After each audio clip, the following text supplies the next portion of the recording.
कि आपने बहुत महत्वपूर्ण घटना पे मुझे बोलने का अवसर दिया है। संभल जो इसलिए जाना जाता था कि भाईचारे के साथ वहाँ रहते हैं लोग, वहाँ अभी से नहीं, सदियों पुराना भाईचारा हजारों साल से इसी तरह रहते आए हैं।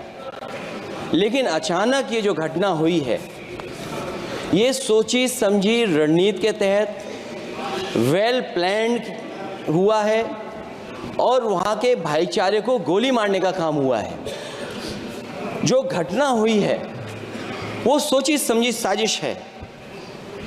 वहाँ जो खुदाई की बात लगातार अध्यक्ष महोदय देश में कोने कोने पर भारतीय जनता पार्टी और उनके सहयोगी और समर्थक शुभचिंतक बार बार खुदाई की जो बात कर रहे हैं अध्यक्ष महोदय, ये खुदाई जो है हमारे देश का सौहार्द, हमारे देश का भाईचारा, हमारे देश का गंगा जमनी तहजीब को खो देगा।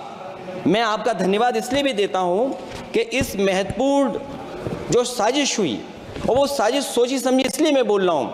उत्तर प्रदेश का चुनाव था, पहले 13 तारीख को चुनाव होना था और 13 तारीख के चुनाव को उन्होंने बढ़ा करके 20 तारीख कर दिया।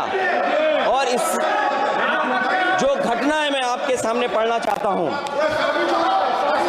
अध्यक्ष महोदय, ये यात्रा रुकी क्यों नहीं है? यात्रा ले जाओ दूसरी तरफ।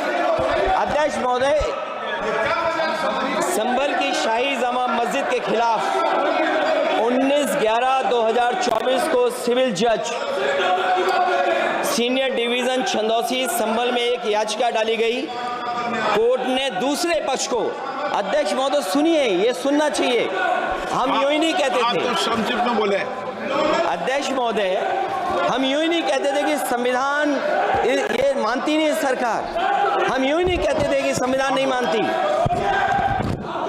जब प्लेसेस ऑफ वर्शिप एक्ट है, प्लेसेस ऑफ वर्शिप एक्ट है, हम बनते तो बहुत कुछ हैं।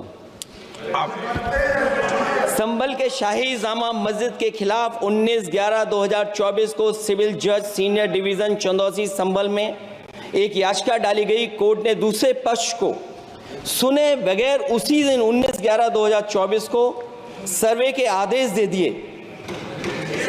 ताज्जुब की